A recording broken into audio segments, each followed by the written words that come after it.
En el panel 5, la primera pregunta és: què s'entén com fotometria en el camp de l'astronomia? La fotometria és la mesura de la quantitat de llum rebuda procedent d'un objecte celeste, és a dir, la brillantor. En la següent pregunta diu: explica la diferència entre la magnitud aparent i la magnitud absoluta.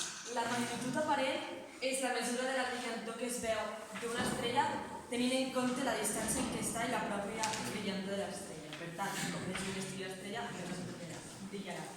I la magnitud absoluta es defineix com la magnitud aparent que tindria l'estrella si fos a 10 pàrsecs des d'on s'observa, que 10 pàrsecs són 32,6 anys llum.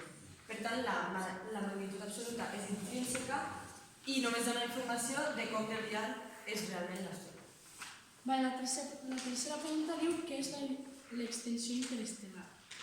A l'espai hi ha una gran quantitat de gas i pols i això fa que la llum de les estrelles sigui inferior a la que realment és.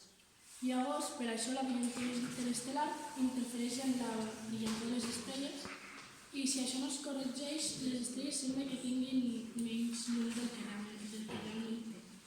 La cinquena pregunta és: quantes estrelles hi ha a la nostra galàxia? A la nostra galàxia realment hi ha 100.000 milions d'estrelles, tot i que només veiem 6.500 a ull.